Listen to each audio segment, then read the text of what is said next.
Humility is better than humiliation. Humiliation is really hard to come back from, whereas humility is a place you can live from. Really important thing for ministry, staying sweet. Stay sweet. Stay sweet, keep a sweet spirit. And I'd almost negotiated a deal that was attractive, but it would have killed me. It would have killed the church. You gonna do the clap? Cool. Oh, it's a one-man show, man. Okay, clap. Makeup, please. Lights.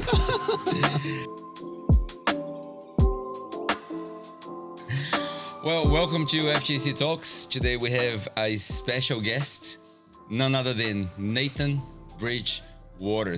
Bridgewater. Bridgewater. This is like We're gonna get there. a Hollywood star name, you know, like. Oh, it's a good name. You could run for president. It translates to every language. Bro, between Donald Trump and Nathan Bridgewater, I'm going for that. Welcome, bro. Welcome. It's good to be here. Thanks for having me. Yeah, tell us a little bit about yourself, and let's start there. Okay, so I'm 48. I'm married to Natalie. 48? Yeah, 48. Oh, I thought you were 60. Oh, yeah, thanks. Nah. Yeah, that's right. That's ministry. That's ministry, right? I'm doing all right. I still got my hair. Oh, bro, look at me. Yeah. Look at me. You got it. You're winning. You're winning that one. Yeah, I'm 48. I've been married for it'll be 26 years this year. So married to Nat. So my wife's name's Natalie. Nathan Nat. Wow. Nat and Nat. Running for president and starting a band. That's right. Nat. Wow. Yeah, that's perfect. And it's good for checks. N Bridgewater and N Bridgewater, Nat and Nath. I've got 4 sons. My youngest is 12. My eldest is 20. Got one doing the HSC. So that's Finn, Jude, Milo, and Iggy. Awesome. And live in Cronulla. Go the Sharks. Go Sharks. I'm a member. Yeah, the Australians say Sharks. The Sharks. Go the Sharkies. And I pastor a revitalised church in Cronulla. Well, it's Caringbah. We could say Cronulla because everyone knows Cronulla. Yeah. In Sydney, New South Wales, Australia. Even I know Cronulla. Yeah. It's a great place. Yeah. Yeah.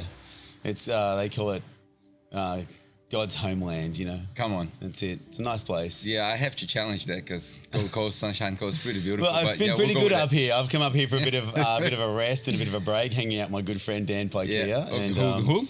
Yeah, Dan Pikea. Are you friends with that guy? I am. Wow. Yeah, since the age of 20. Yeah. Hey, someone's got to suffer something in life, eh? Yeah, that's right. He's been a good friend. No, it's good. So what else? What else can I tell you? I pastor a church called Revitalize. Revitalize, yeah. For how long? I think I'm coming up to 3 years now. 3 years. Awesome. Yeah. But from what you were telling me, you know, behind the cameras, that's not your first one. No. It's not your first rodeo.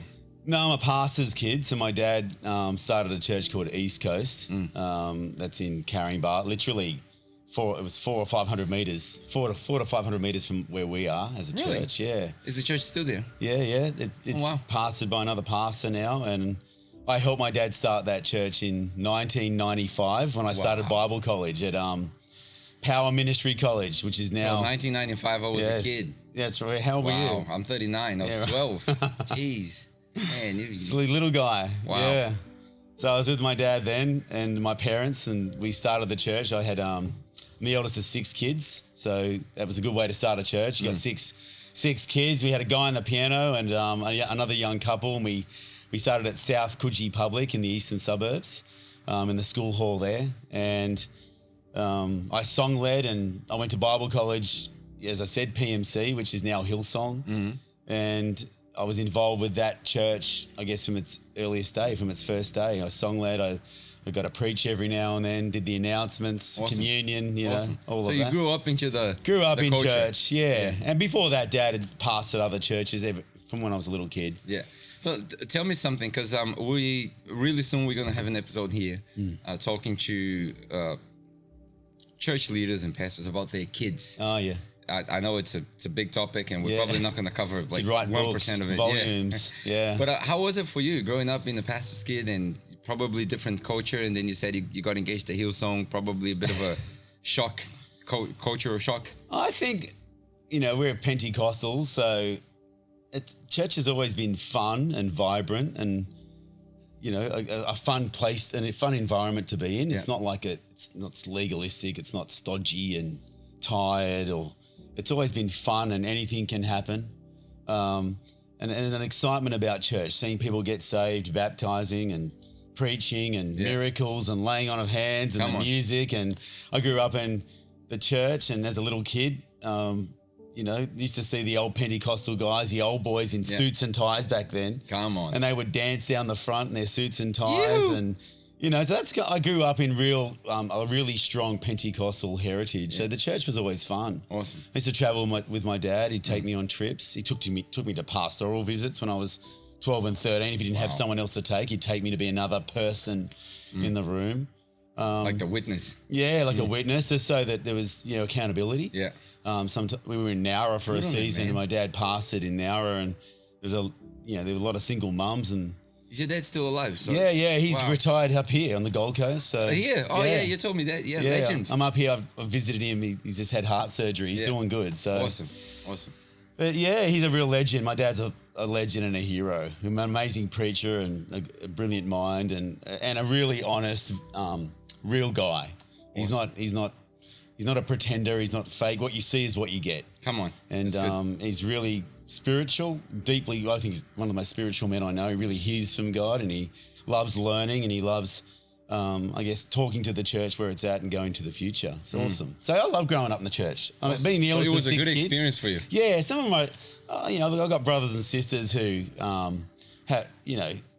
sometimes have different opinions, different thoughts on it, because church is like our life. It was kind of everything. Yeah. And there were times where church Sunday, was first, church. not just for mum and dad, but for the family. Yeah. And there was a lot of sacrifice for the church. And I grew up knowing that church was important, and God loves the church. So I love the church. You're also a tradie, like you do. Yeah, my dad was a builder. I'm a builder. Okay, yeah. so what drew you to that decision? Like, okay, I'm gonna pastor a church, because there are better ways of making money and keeping your family. So it's like my tent making skill. I've got a few different vocations. I've got a tech background as well. So I was in IT for a while. Wow. I was a BDM in sales, and I did enterprise computing, integrations into big systems, and I did that for a little while, and I found it stressful, and it wasn't good for me as a father of 4 kids. You found stressful, and then you decided to pastor a church. Oh, that's it. The way it goes is we'll get into this, but there was a season where I just needed to earn money because I wasn't pastoring. I took a break, and so I went back into IT, and it wasn't really a great fit. So I had a friend who was a builder, and he said, come and work for me for a little while, and it just one thing led to another, and I got a builder's license. Awesome. I have a building company, but I'm kind of putting that into cold storage right now. Yeah. I've been doing both for the past 3 years, building and pastoring. How does it work for you, this whole bivocational thing? Okay, that sells it. That's it. Oh, you got clients and trades. It can be difficult, especially if you're not getting paid on time and you need that money. That can be difficult, collecting cash, collecting invoices, doing the work, driving a job, and then doing church work. And you can't just walk up and punch someone in the face because you're a pastor in the church. So sometimes there's different hats. There's different hats. I think now where we're at, it's probably better that I'm full-time, which is what I'm doing, going full-time as a pastor. I've got like one job I'm just closing out of bit by bit. It's a process, but it's hard to do both, especially when you're running a business and you're the sales guy, the business guy, the project manager, the client manager, managing trades and the outcomes. It's probably better that I'm going full-time. I'll say it hasn't been easy. It's good to hear. Like, I've always been I have nothing against it. I admire people who can do it. Yeah. But once things get some sort of momentum, it's hard to keep both. Like, you can't give 100% of yourself to 2 things. Yeah. I felt God say to me, Nath, you got this. I've given you this. It's time to put your hand to it completely. So laid the building company down and made that decision. I've been palming off jobs. So we're right at the tail end of that, where I'm kind of coming into pure dedication to just being a pastor and running the church. Exciting. So tell us a little bit about your history with church, and then we get into some of the things that you want to share. By the way, just for the people watching this, most of the people watching this, they're involved in some kind of church leadership. Good. Excellent. So we're not afraid of saying anything. We just say it as it is. Yeah, it doesn't matter. We will. We'll do it. It doesn't matter. Because it's a tough job. Yeah. Pastoring, as I say, it's the dog's job. It's a tough job. It's a working hard job, and it can be thankless. It can be difficult, and sometimes it's like that, a dog's job. Why do you think people have this idea that pastors don't really work hard? Like, I think, well, you're dealing with expectations. You're dealing with perceptions. And you're dealing with people who have, especially right now, we're in a season where people chop and change churches a lot these days, and we have a lot of moving congregations, a lot of moving parts, and you're dealing with different backgrounds, experiences, sometimes really hurt people, sometimes very motivated people who come in and think everything needs to be going to in a certain direction at a certain pace, and they'll bring that with them. And so you're managing these dynamics constantly in church life. It's a heavy train, a heavy wagon that they're going here, and just like, and then there's that whole idea where you got to be holy, and it's hard to be holy. You got to be dedicated to God. You got to be hearing from God, not just preaching good messages, but hearing what you're there because God's put you there. You're there because God wants you to do something and say something, not just entertain people or keep people happy or babysit. And I think it's important is that there's a lot of pressure on pastors to be a lot of different things, to wear a lot of different hats, and people in leadership as well, just general leadership, whether it's worship or it's a different area, an administrative area of the church.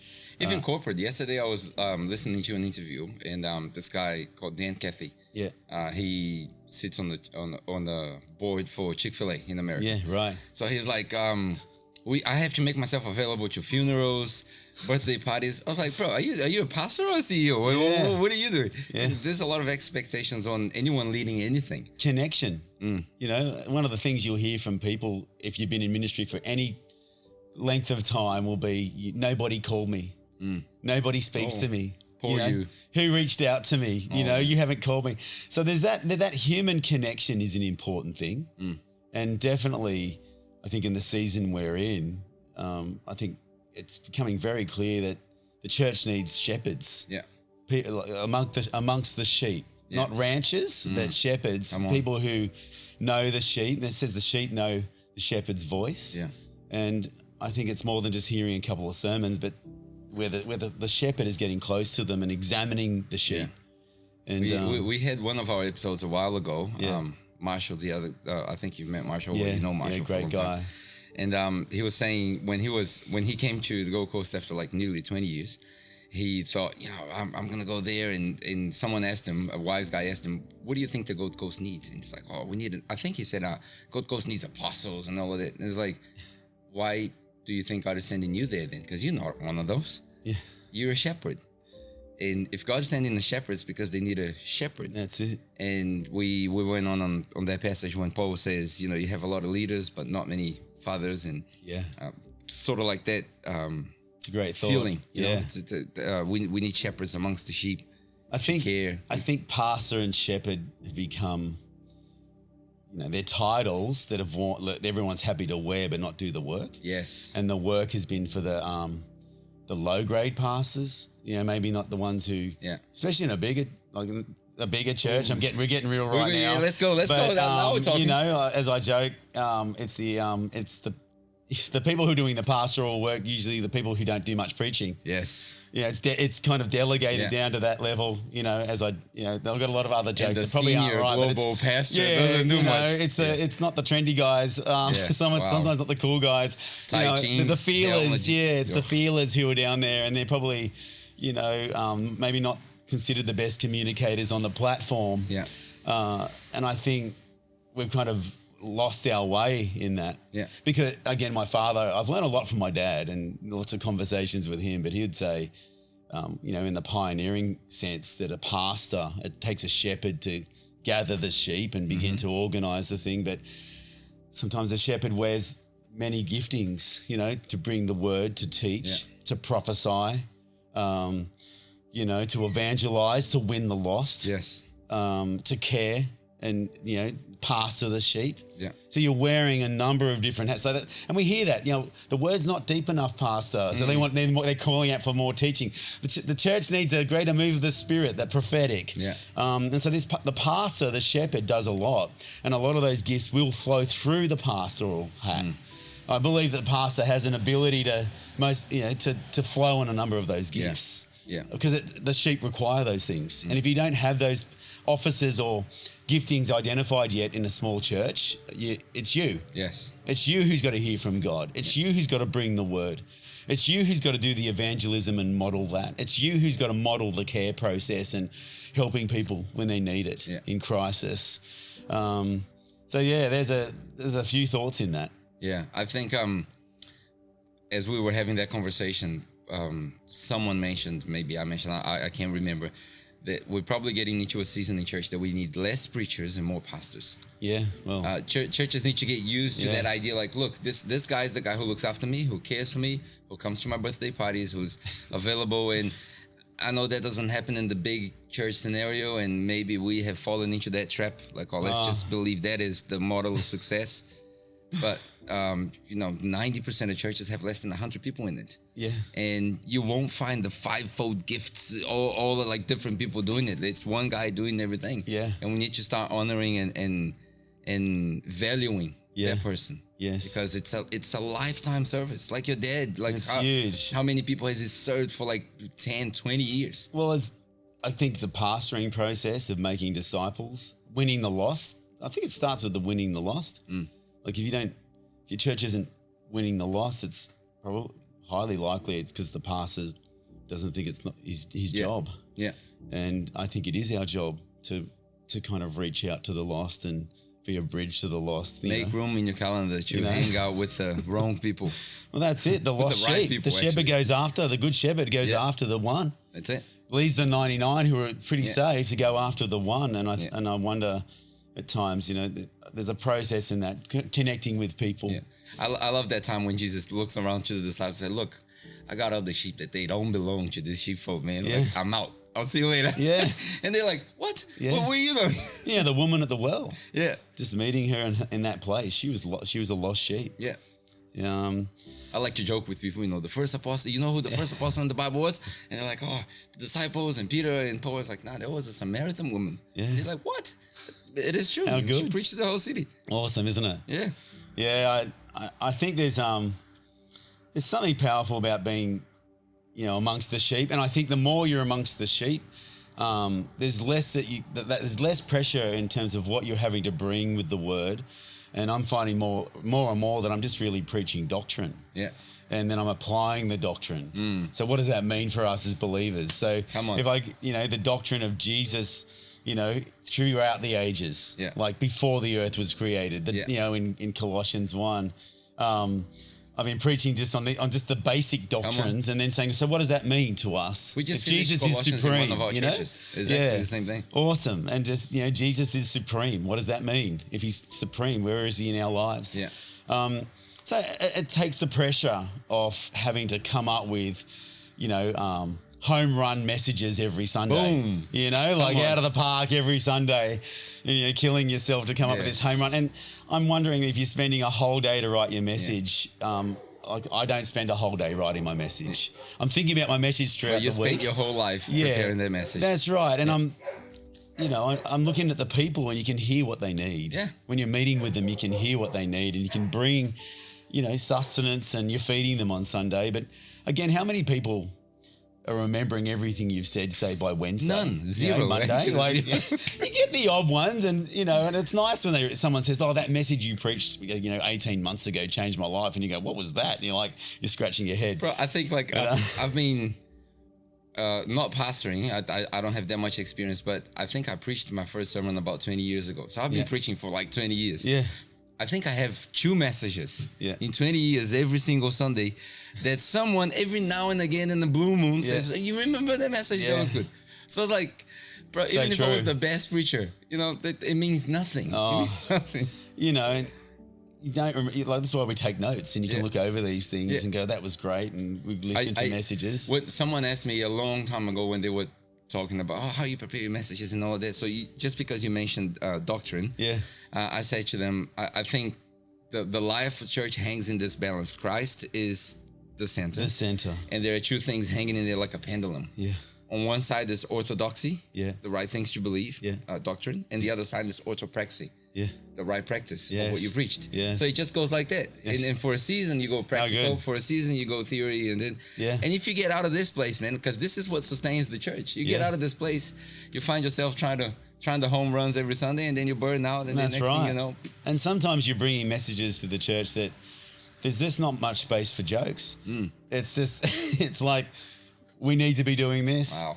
And it's somber and it's heavy hitting and it lands heavy sometimes. And there are times I've preached and I've seen the church feel the weight of that, not with condemnation, but there's weight to that. And there's a call into getting things right again. And how weird is it that we're moving into the season where for a good 20 years with the rise of many churches that we don't need to mention names. One is in the middle of the lake with woods. People will figure it out. But it's like you start the sermon, so I want to tell a joke and all that. You warm everyone up. It's a TED talk for 20 minutes. And then we see now that the young, especially young people, they're like, bro, when are you going to open your Bible? When are you going to give me something good? Give me something. I got that on YouTube. I can watch Kevin Hart all day long and let my heart out. You know? So it's good. I think they want realness. I think people want, tell me something that you know that you've experienced that's real. I think people want that. They're not asking for perfection. They want to know that there's vulnerability that's required. And they want to hear what you've experienced and what you know, and not just be entertained. So talking about what you experienced, you mentioned you planted 3 churches? Yeah, I think when my father started this church, this is big. What I'm about to say is pretty big, but he started this church in 1995, and we were 2 years in. Think about this. So we were 2 years into our church plant. As I said, I'm the eldest of 6 kids. And my father, it had been a hard 2 years, and I just finished Bible college, and I was having a bit of a break, and my family went on a family holiday, and my dad, they were driving to Byron Bay, and my dad nodded at the wheel and had a micro slip, and my family had this massive car accident. Wow. And we lost 2 of my sisters in the middle of this church plan. And we would be, it'd been already we needed this holiday. The family needed, mum and dad needed this holiday. And it was one of the most trying times we ever went through. Ooh, I can't even start imagining. Hectic. 1997. It was 26 years ago. I got married. I've been married 26 years. This was 26 years ago. Indelible, makes a huge mark on your life. And I don't think you can ever fully explain how deep that goes, because the grief that you have to unpack. My sister below me was an amazing athlete and was meant to be on the Olympic 2000 squad for cycling. She'd been to the AIS. So she lost her career because she broke her neck in 4 places. The whole family just got smashed. I was the only one not in the car, but my dad called me within seconds, in minutes, within a minute or so after the accident, and he said, pretty horrendous. Son, I think I've killed all the girls in the car. And then the phone went dead, and I was like, what? He got another phone. It was a wild, traumatic experience, a season of life. And so when we talk about going through things, that to me was a pretty huge mark, a pretty huge point in our lives. Wow. And somehow as a family, my dad, I'll have to always honor my mum and dad, how they pastored through that and continued to pastor that little church. It's even hard to imagine how people would come back to life. How do you come back church and pastor and preach? And there was a season it was tough. There were times he needed a break at times, because it was just, he wasn't in the best place within himself. He had to take a few months off every now and then because he was just, a lot of things, a lot of emotions coming to the surface. Yeah. Wow. And he would tell the church, he'd get up and say to the church, I need to take a break. I've been having road rage, and tell the church, because this is the grief manifesting. Yeah. Or he's in a counselling moment with someone, and he roasted them. Yeah. And lost his temper. Yeah, I can see that. And he just needed to, there were times he just needed to take a step back, but he continued. And I was doing an internship in that year at Hillsong with Brian. And then I came back to my dad's church. Brian said, you need to go back to your dad. And I was like, yeah, you know. And so I went back the year later and served with my dad. And I served with him for about, from 1995, 1 year off, all the way through to 2007. So it was kind of a 12-year period. And I learnt a lot pastoring with my dad. And then we saw that church grow. We bought a building. He was all about relationships and being a pastor. I was a youth pastor.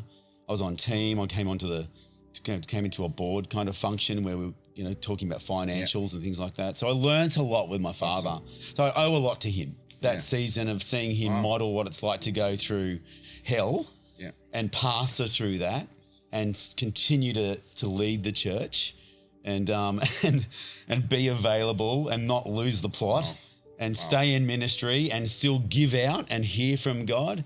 I have to honor my dad and my mum for that. Bro, hugely. First of all, you're speechless. You didn't see this one coming? No, it wasn't in my notes, so sorry, I've shocked you with that one. No, that's all right. But I mean, I just want to thank you for sharing that. Like, it's part of your personal life, and really appreciate it. And huge, For me, like, I'm just starting in ministry and seeing that it is possible that people go through hell like that, and still honor God and keep going. So huge accolades. So what I'm speaking from, it comes back to this, because you get taught in Bible college, don't lose focus, don't lose heart, don't give up. My father again said to me, keep a notepad of all the names of people in college and ministry that you meet, and you'll go back and watch how many drop away. And he said, there's so many that start out, and you want to be someone that continues. And there were keys that he taught me, and there were keys that we heard at college, that in the middle of the storm, you don't want to stay focused. You don't want to, I guess, press into God. You might not feel like it. You might not want to keep going to church or come under, be in the leadership meeting or worship, and stay.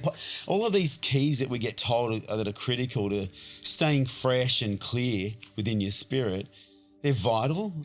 And they do work.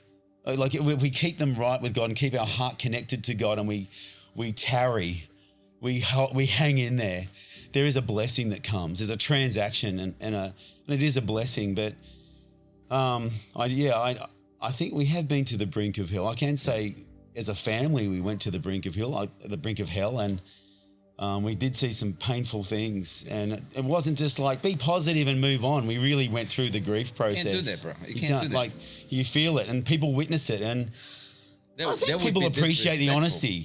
People like, look, they're not just bouncing back, being positive. There's something about going through your grief, like Job did. When you said preaching doctrine, practicing that doctrine, I want to go back to something you said behind the cameras.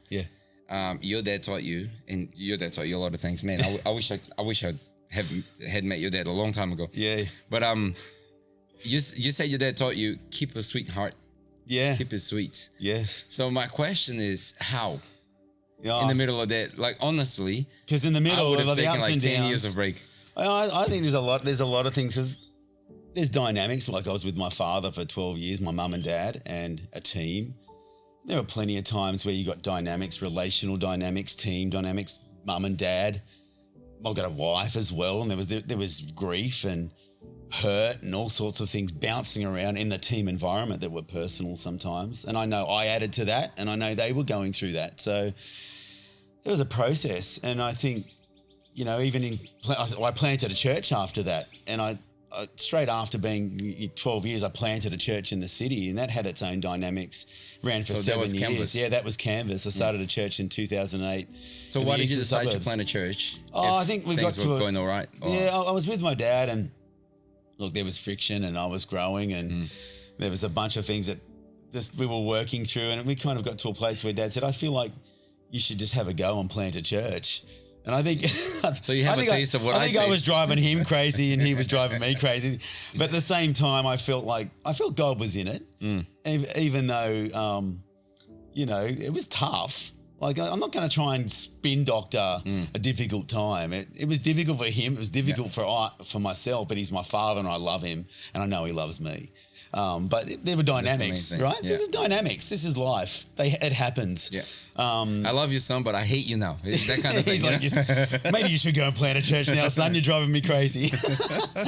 And I think look, I had a great time there, and I raised up a lot of leaders. And the pastor who pastors my dad's church now came to Christ through our ministry as youth pastors, and we discipled her and led her, Lou Antonius and Felix, and they're great people. And so, you know, there was a time to go, so that's why I went and planted. And I would say now, looking back, maybe, or not maybe, if I was speaking to young Nathan, I'd say, Nath, just take a break. Go, just, you know, get a job, take a couple of years out. Everything is easier in hindsight. Oh, no, hindsight's a beautiful thing. But I went and planted that, and I think I had, I'll be really honest, because I can look back and own some things, but I was very driven and motivated, and I was going to make a mark.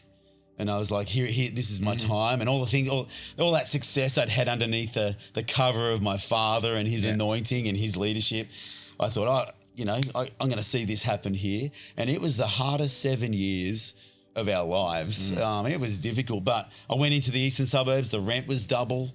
You know, the houses were half the size. The schooling cost money. It was everything was a challenge, but I would say it was fun and I enjoyed it, but it was also heartbreaking at the end when I had to close a church. When you had to close the church. It, okay, we'll skip straight into that. Why? Like what happened? Oh, it just wasn't growing, and it was just I was exhausted, and I felt like I just needed the break. The break I probably should have taken 7 years earlier. Ago, I was ready to. In fact, about 2 years in, I was calling it. I was like, I think I need to give this a break. But I got advised by leaders in our movement to keep going. Keep going. It'll be okay. You know, power on. But I needed the break, and I ended up saying, right, time out after 7 years. And I had such a faithful team, good people. The people who started it with me were still around me. And in the end, I said, you know, I think I don't have enough in the tank. I think I need a break. And so we called it. And I remember that final Sunday, I was in tears. And I think that sense of closing something can feel so much like failure. And you know, what went wrong? Why didn't it happen? And we chose a hard area. It was the eastern suburbs. It's very people are always moving through it. What's the word? They transitional. Yeah, transitional. It's a place where you come to go up in career, and if you don't make it, you leave, and it's a hard place to kind of break open into. So a lot of people come to make it happen, and if they can't get a footing, they're out. So there was a lot of things that I was dealing with. You got a lot of super wealthy, affluent people, very career-driven time. Not a lot of time to give to church, to kind of build and be part of that. But also I would talk to my immaturity. I wasn't mature enough. I didn't know what I know now. I know so much more now than what I knew then. I'm still learning. But that was it. So you say stay sweet. I think staying sweet's important. Like I remember, like looking back on it, I call it decompressing. I had to decompress for a season from everything. Just decompress from time with my church, being with my father, decompress from 7 years. And I took 5 years out to decompressing. Wow. And so it is possible after a long break, Yeah. after considered that you have failed, Yeah. quote unquote, just say, you know what? I still got it. I needed a break. I'm back. I said, God, if you want me in this, you have to open the door. You have to make the way. I'm not gonna sit on my hands. I offered to volunteer. I offered to kind of get involved, and slowly. I wasn't trying to get back on a platform. I went back to Hillsong. I sat in the second row. Like, they kind of gave me seats. They were really nice. I had seats with stickers on it. That was pretty cool. I don't think our people know what seats with stickers are on. You know what? I think I needed those seats. I think I needed this. They really blessed me with kindness. They didn't have to do that for me. And they made a place for me where I was pretty tired and broken and needed to decompress, needed healing, needed a time to kind of see just let God work on me. And God began to work on me again. And he readied me, and I wasn't trying to get back into ministry. And, you know, I was working, and I was, you know, with my family, and it was just a season where I started to get ready again. Not ready for ministry, just healthy again. It's a calling. It will, the waters will drag you there anyway. I started to hear from God again, but not for the sake of having to feed people, like having to drop bombs every Sunday, having to lead and come up with ideas and direction and vision, all of that kind of stuff. I was just, so staying sweet. You know, there was a moment there was a season right after that where I just didn't feel like going to church. And I felt just, you know, God prodded me and said, you know, just really convicted me. I kept going, but it's just true that there were times I just didn't want to go. But I went for my family, I went for my children, I went for my wife, I went for me, because I knew that I didn't want to give the enemy a place, a foothold of just me being stagnant and lost at sea. I keep you close to the compass. You know, I might be out here right now, but this is the compass. This is my true north. I'm staying in church. I've been taught, even when it's tough and it's not great and you're unhappy or you're a bit disillusioned or you don't know where you're going, stay in the house. Stay in the house. Stay thankful. Stay sweet. Worship, even if you don't feel like it. You know, my father always used to say, you know, don't interrupt me during worship. We're here to come in, you know, enter into his gates with thanksgiving in your heart. So stay sweet. Thank the Lord. Even if you don't feel like it, thank the Lord. And I remember that after the car accident at the funeral, I was like, we're going to thank God. We're going to stay sweet. We're going to look to God in this. We're going to see God and find God in this. It's big in your life, the whole stay sweet thing. So that whole thing's huge. You got to stay sweet, because people are you're going to have people who hurt you in ministry. They're going to not validate your gifting. They're going to say your gifting, you're not gifted. You're not called, or we don't like your call and we don't like what you're bringing. It's not going to be, what you bring is not going to be for everyone, but if you're speaking on behalf of God, that's all that matters.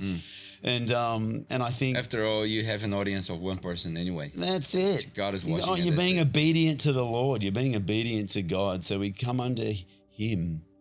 And so it's not about preaching to that one person in the row who's a stick in the mud. It's about hearing what God wants to say to his body. It's not speaking to the conflict you're going through. It's about speaking to his body. There might be someone here who's in great need. And this is this moment, this pastoral moment. It might be that one meeting you're having with them in a cafe. And the Holy Spirit can come into that place. It's not about where you're at. It's about where they're at. And God's using you. We're vessels. We're unto the Lord. We're separated. Vessels. You know, we are holy. We are consecrated. We're separated. And so God's hands on us for that. And so we must stay sweet. If we're bitter. We always say here that, I mean, we joke around, but ministry is not for the faint of heart. And it's hard to say that, but, you know, it's not beautiful. It's not rosy. And you get hurt, like you said, and, man, to go back from things like that. I got so many stories about my father. I guess he's a big hero. Brian was a huge hero to me as well. And I really loved Brian's leadership, being a younger man, and even in my ministry years. But my father indelibly marked me, like in a huge way. But you got to understand, I got a father who you wake up in the morning, you walk into the kitchen, your dad's in his PJs and he's singing in tongues. Someone give me a tune, and he'd be like, and he'd start, yes, Lord, you're good, God. And he'd be singing to himself, building his spirit up. There were things that I learned. He'd be in the car driving and he'd be singing and building his spirit up all the time. That was just who he was. I admire that sort of behavior from the old generation. Oh, that was modeled. Yeah. And there was something about that where he had learned how to tap in and hear God's voice. Yeah. And So you wanted to bring a few points. We talked about keeping you sweet, because staying sweet, because you can go through these terrible times and difficult moments and closing churches and car accidents and people who are really not happy about you in church, or feeling hurt or disconnected or whatever, or don't like the direction the church is taking, and you've got to stay sweet. You might have conflict. Yeah. like in this season, I've taken it. We transitioned in this new season. So I took over a revitalized church. It was 18 months old. Been pastored, or pioneered by. You got a Trojan horse right there, I heard. Well, it was just.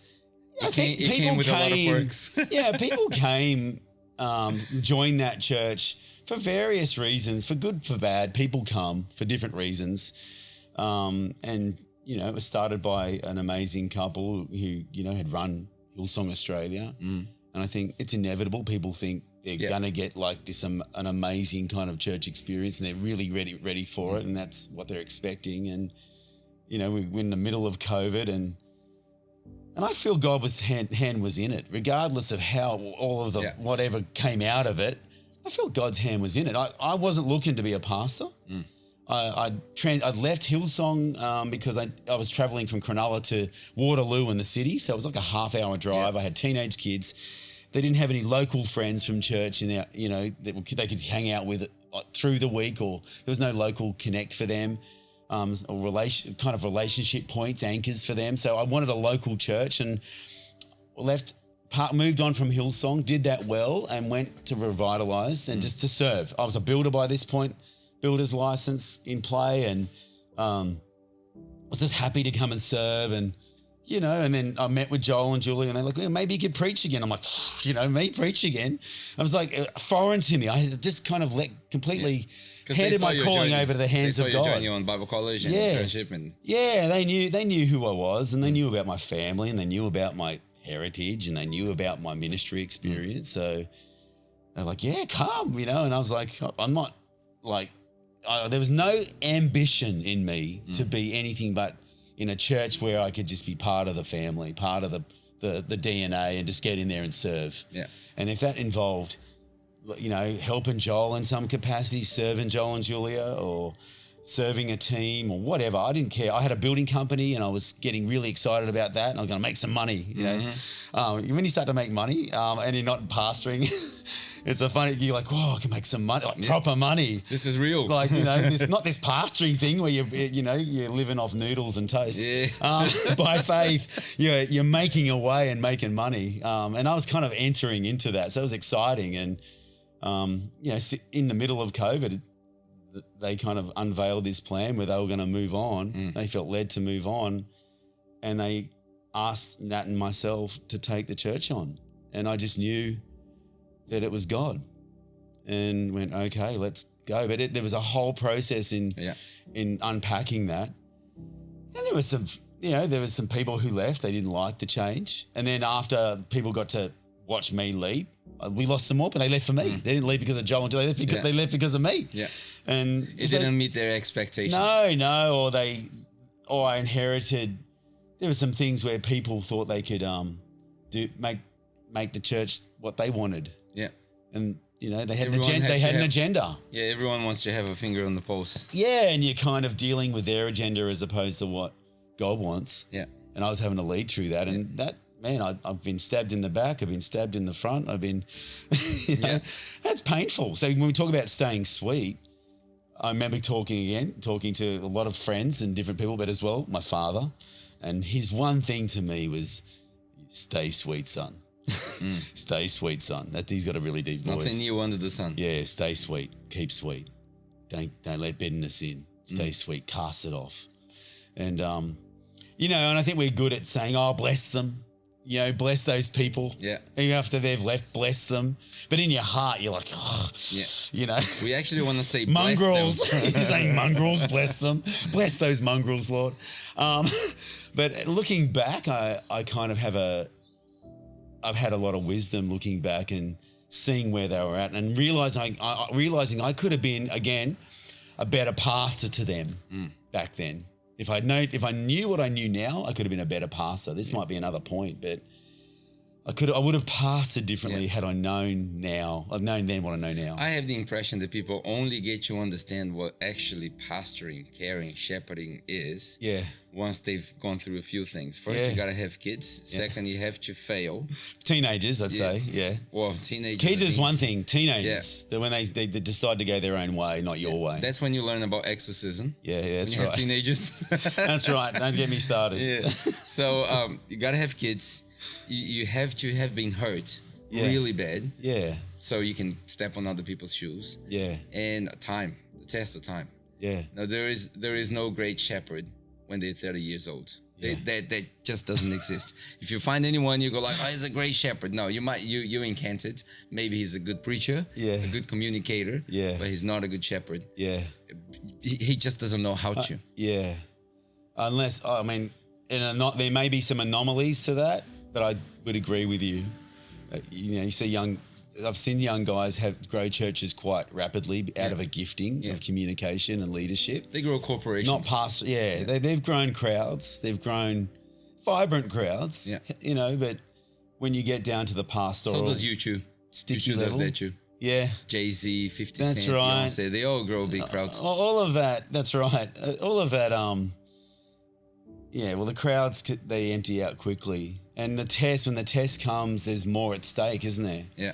More people to get confused, more people to get hurt. And we've seen that. You can have large churches where leaders fall dramatically. It just means there's more hurt, more confused. It's bound to happen. Yeah. Like I grew up in a generation where every single great leader has fallen. Yeah. You know, there's a book, Jim Collins, How the Mighty Fall. Oh, yeah. I think they should apply to church because like I'm seeing in my time, from A to Z, man, you can name a leader and he's either fallen or is falling. Yeah. It's just weird. Massive. And I think, fame is there's another whole discussion, but just the whole process of success when you do have it. Part of me thinks we're just not built for it. Yeah. How do you define success? Well, let's just say human in the human context of success, where even your mistakes are favoured. Even momentum is the thing is moving at such a rate that even when you're not in a great place, it grows. Yeah. Even when you're not in the best place, you're preaching and people are happy. Maybe you're dry as a biscuit, and, it's still going, still growing and still going, and everyone's loving it. It creates a veil. The success becomes a veil that everything's okay. And it's a veil, and it's behind that, you're dry and tired, or you're lost, or even worse, you're out of whack. Your compass is broken, and you're not close to God at all. Yeah. What benefits a man if he wins the world? And then this is where we end up with great leaders in massage parlors, for goodness sake. Or drug habits, how do you end up there? It's, that vulnerability with your team is so important. And with people, you need people you can be vulnerable with. I think leadership, we need a vulnerable element in our leadership where we're just real. Everyone wants transparency today. Yeah. People are calling for transparent leaders, like with the whole ScoMo taking on all those portfolios and not divulging the details and being clear, no transparency. The church wants transparent leaders, but transparency doesn't go with perfection. So if they want transparency, they're also going to get imperfection. And they need to get used to seeing imperfect leaders. Yes. Sometimes we're going to blow it. Sometimes we're not going to be smooth all the time. You're going to see the rough edges. We're not perfect. If you count the years, more often than not, we screw up before we do anything great. Yeah, but as long as that spirit is, I'm not perfect, that position is I'm not perfect, and you're repentant and you can own it and be vulnerable on that, that's a strong place to be as a leader, I feel. That's how I lead. How do you do that? Like, I think going towards that point of connection that you said, you got to have good people around you. You said, model that. Yeah, I thought you had like a good 3 points that we could have a conversation. I know, we're right off them. We're going into some deep things here. We're getting right into the guts of it, aren't we? I think vulnerability is important for leadership, and staying sweet doesn't mean I'm all sweet. It's, I feel that you need to, like I've had to say to people, to my leaders at times, recently I said, I'm still angry about something that happened in the past. I still feel angry about something that happened in the past. And I said this to my team. I said, I feel angry. I actually get a bit angry when I think about it. Not good anger, bad anger, like hurt anger, bitter anger.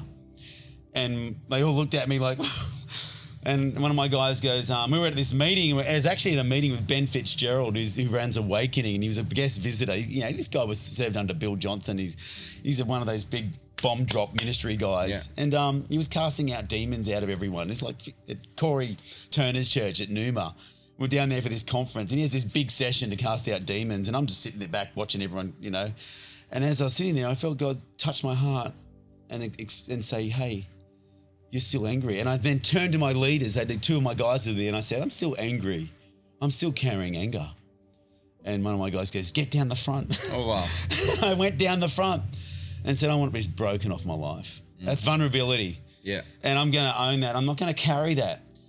It's not my secret. My vulnerability, God, the Holy Spirit doesn't hide this, so it's just so it's your secret. You must bring it to the surface, to deal with it, to own it, to be accountable about it, to grow, to beat it. Isn't that the command? Confess your sins to one another so you can find healing. That's it. And that's I think it's a key to staying sweet. Yeah. You know, like there's other things we've got here, but it's vital. Otherwise we carry stuff, and it's all about, how's it going? Yeah, it's going good. It's growing. People are happy. You know, we had a great Sunday. How was your Sunday? It's not always about your best Sunday or how growth and all this stuff. It's really, everything comes out of the leader, right? Comes out. It's going to manifest out of here at some point in time. I need to stay right. And we've become so good at just, we don't want to tell people too much stuff because they might lose hope in us. Yeah. Well, guess what? If you're losing hope now, wait till you lose your hope when I crash and burn. You'll really lose your hope then. They were never supposed to put their hope in you. Yeah, anyway. That's it. Like it's just not about that. And I just think it's important to have people that you can be real with. And I think I'm committed with my team to just be real with them. Yeah, that's awesome. Yeah, and real with my wife, real with my kids. Like there are times that I could have done that better as a parent. I could have been a better dad there. I could have been more present. I could have, 2 ears, 1 mouth, just listening more. Yeah. And I think that's another thing with shepherding, just being present. Owning your mistakes, owning your humanity, because they're human too, and they get it. Everyone gets it. Yeah. But we're just afraid of failing. Talking about failure. And that's the effect of sin. So the first thing that happens in the garden is they go to hide it. Yeah. They hide from God. The sin pushes shame, and shame separates, and you go into hide mode. So the natural thing with failure, or anything that we don't like about ourselves, we hide. You know, like when you clean your house up, you know, everyone has that hide drawer, that quick, just shove it in there, clean up. You know, things the quick you're not clean, proud of there. Yeah. You know, and I think that just has come into leadership. It's come into the church. What are we building? We want to build a place that is godly and holy, and we want to get things right, and we want to be accountable, and we want to build great character, and we want a clean ship. But it's going to require that we deal with things properly. Yeah. Because when you go into the storm, if there's any problems with the rudder or the mast or the critical elements of your boat, you're going down. I love that text in Ezekiel when it says, judgment in the house starts with the priests. Yeah. And obviously different contexts and everything. But I'm like, man, if we're not willing to be the first ones to expose ourselves, to clean ourselves out, because it is a reality. We say it's not, but everyone expects people to clean their up before they come to church. Oh yeah. And here we are hiding behind the veil, which is like pretending to be holy, but nothing happens, and we wonder why, because you're just hiding. No, and there are moments I've said to some of my team, there's the things I'm working on as a leader, and one of the ladies, Audrey, she'll say, oh wow, this just got real. because all of a sudden it's a place where I can't demand that of people, but if I model it, it's something that we can build into our culture. Yeah. I think you can't demand it. So you must be vulnerable with me, but it must be modeled first. Yeah. And I think for leaders today, when we're dealing with everything, all the things we're carrying, it's a great thing to just be honest about it. Yeah. You know, there are going to be people in church life who get under your skin. And you can't just put on a mask and say, I love that person. You got to say, well, this situation is getting underneath my skin. And you need to be able to deal with this. It's skin, you know, in Greek, skin and flesh, the word flesh, we use the same, soma. Yeah. Or is that soma? Oh, whatever. And I love when people go like, oh, people will get under your skin. Well, you're supposed to kill the flesh anyway. Yeah. So you just kill it and just keep going. And you've got to be able to own it and work it out. Work out this so that you're not reacting then out of your flesh. Yeah. You're reacting out of that. You're irritated. Yes. You know, you're irritated with someone and you can then transfer that and bring that. Yeah. And haven't we seen that in the time where, you know, a pastor's going through some sort of situation in church life and then it comes out in the pulpit. Yeah. Mm-hmm. The irritation and the frustration. It's the easiest comes way out to take on the people. Just like, blah. Yeah. And it's not a confessional for the pastor. Yeah. And so it's important that we're not doing that. That's the beautiful thing you said about having people around you. Yeah. Maybe that's your confessionary. You know, just have honest friends with you and just... And if your leaders can't hack it, generally I've discovered it's because they're sitting on stuff too. Yeah. Mm-hmm. Everyone is. And, you know, and I've had other leaders come to me and go, man, I love your honesty, Nath. Can I tell you something about me?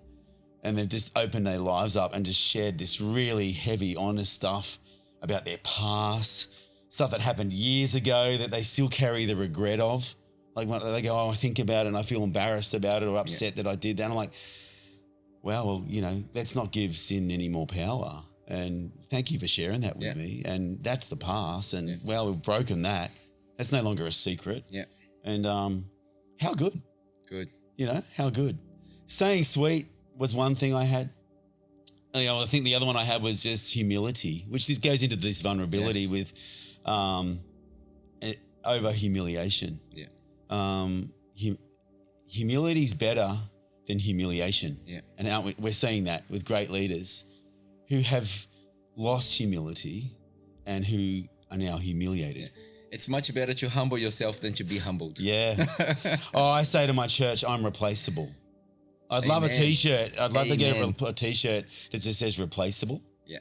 And I believe, and I felt God speak to me about this, and I said it to my dad. I said, I've realized that if we try to run the show in this season, God will hand us over, and we will no longer just be replaceable. We will be disposable, and we will be judged by the people. And when people judge us, they dispose of us. Right? And we're seeing that. We've seen leaders disposed of and discarded. It's a beautiful teaching because if you're replaceable, maybe you can serve somewhere else. Well, God can use you somewhere else. That's right. But if you're disposable, man, that's rubbish. Yeah, you might be replaced and I use this other term with my team, which is the bench. You still got the uniform on, but you just sit on the bench. Yeah. And sometimes you can't play a game, but you wear the uniform. Bro, you got to be real. Like, I love that because I love sports and I tell my daughter all the time, just like, Dad, I gave my best. Your best was not enough. It's some people like, oh, I'm doing my best. Your best is not enough, bro. Sit on the bench, shut up, and let other people do the job. That's it. Right now, your gifting's it's important, but there's someone else's gifting that needs to be in this situation, and you are going to just have to sit it out. But you're not off the team. You're still on the team. You're not. And if you're sitting if you're going to turn up to the game in civilian clothes and not with a uniform, that's a tantrum. Yeah. And we've got to learn how to sit on the team in uniform. Yeah. Be ready to go because we might need you up here again very quickly. I love how on the NBA, there are so many players that after 20 years of playing the game, they still wearing the uniform. They're not coaches yet because they don't want to get into the whole head coach thing. There's a lot of admin there. Yeah. But they sign a contract for like petty money because they don't need money anymore. Yeah. They just sit on the bench. Sam Cassell was one of them. Yeah. And they sat on the bench for 5 years just coaching players from the player's position. How good. They call it a player's coach. You know, Ty Lue was another one. They just like... We need to learn from this. They understand it, Yeah. Because it's all been about the platform again. This is the lure of the platform, Yes. the lie of that everything for church is about the platform on this one single day of the week, Yeah. Sunday. How rubbish is that? It's nonsense. And the platform, I love what you guys say. It's precious, but it's not fragile. It's not fragile. And I love that. And I think the platform, we've got to get used to that and letting others have a go and bringing new, birthing new gifts, training new people, taking away this stigma of the platform for this only the most polished, Only the most gifted. best, the most Only gifted or whatever. Yeah. That there's ministry that can happen through the body, from the platform and through the week. Yes. And but yeah, this whole humility over humiliation and this whole idea of being replaceable versus disposable, Yeah. I think they go together for me. bro, that one needs to be a whole nother conversation. It can be for another time. But yeah, I think humility, so let's just focus on humility for a second. I feel humility just needs to be, it's a position. Yeah. And as God works on you, instead of, it's all good. It's obvious. We all know when someone's going through it. And I think we just need to continue to encourage people in those seasons and speak into their life and speak future into their life and value. Yeah. And God hasn't finished with them, but there's that side of them staying, us staying humble and not trying to hide it and not trying to pretend and embracing that humility, that vulnerability and going, well, God's doing something and this is where he's got me until when he wants to, when he's ready, when he thinks I'm ready. That's humility. It's better than humiliation. It's hard to come back from humiliation. I love playing with words. Like you're saying, I was like, bro, I'm going to preach this message before you do. Copyright. Anyway, but like if you humble yourself, you get exalted. Yes. But if he humbles you, you get exhausted. Yeah. I'm like, oh, this is brilliant. Yeah. I love it. Yeah. And there's grace for humility, but he'll use humiliation. Yeah. It's like it's a rod, it's a correction, and it can be a big one. Yeah. And it can take you out. And if you refuse to humble yourself, it ends up taking you out forever. Yeah. Because it's just an unbreakable pride. Imagine having an unbreakable pride that takes you out of your calling. And sometimes it's not even because God took you out forever. Because you took yourself out. Yeah, you took yourself out. God's like, I could use you.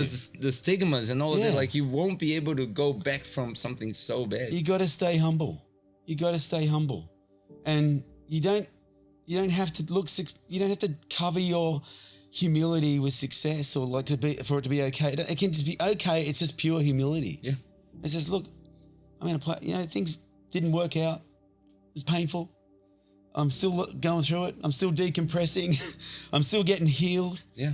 Like you go to a hospital and you see people who have broken bones or they've had massive pain. They can't fake being healthy. Yeah. They can't get up and run 100 meters in a record time. They can't fake it. So why do we try to fake it? Because we think it's emotions. Emotions are different. It's better to say, look, I'm not ready to run yet. Yeah. I have a friend that's going through really serious case of depression, bipolarism, all of that. Yeah. And they sent me the recording of the consultation that they had. Yeah. Not because I know anything. I was just worried, so they did me that favor. Yeah. And the doctor said something really interesting. He said the psychiatrist or psychologist or the therapist or whoever is dealing with it is a doctor, like a medical doctor, like the orthopedic. Yeah. Because something is broken and we have to own it. Yes. And for some reason we have fallen into that trap, believing that you can fake it, you can hide fake it in church, but you don't fake it with a doctor. Fake it until you make it. You tell them, I've got this lump in this awful area. You know, doctor goes, let me have a look. We all know you expose yourself. The doctor says drop the pants. Sometimes we just know this needs to be sorted out, and you need treatment or surgery, and both of them are painful. We don't fake it with them because it can kill you. Yeah, you can die. It can limit your ability to be healthy in life, and so. Humility is a great thing, and we need to embrace that humility and just be real. Yeah. We need leaders being real about their marriage, being real about, their lives, being real about their parenting. Families. There's no such thing as a perfect parent. Their kids are not perfect. There's no perfect family. And they all, I believe that you got to protect your kids and that's so important, and not humiliate your children, and you know, or see your children as an extension of yourself, and they've got to be a certain. That wasn't put on me. My parents are really good that way. Be yourself. I could be myself. I wasn't this perfect pastor's kid, so I grew up in an environment where my parents just let me be me.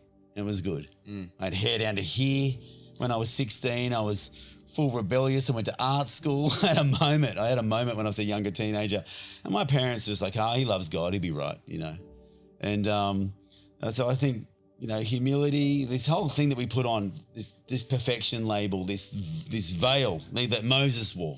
So, you know, Paul's saying even Moses wore the veil after he came, and the glory began to dull again. He would keep the veil on.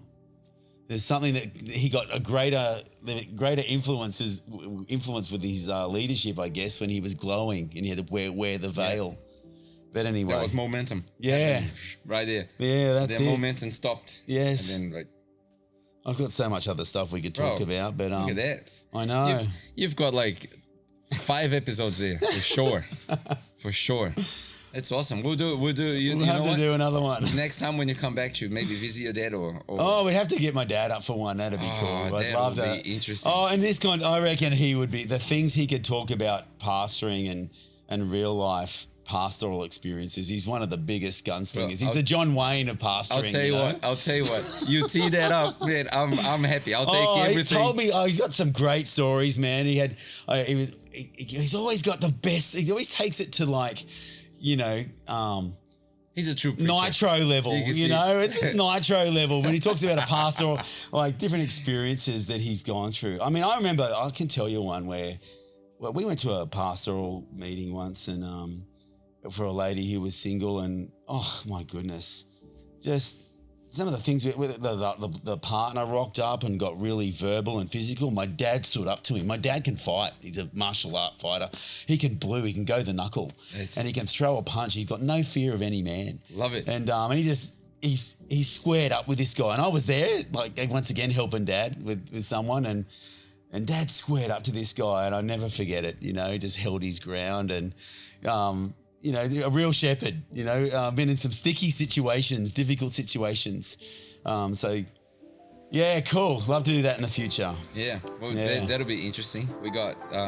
We had Nathan Bridgewater, and then we will have one day maybe John Wayne. Imagine Mark that, Bridgewater, John Wayne.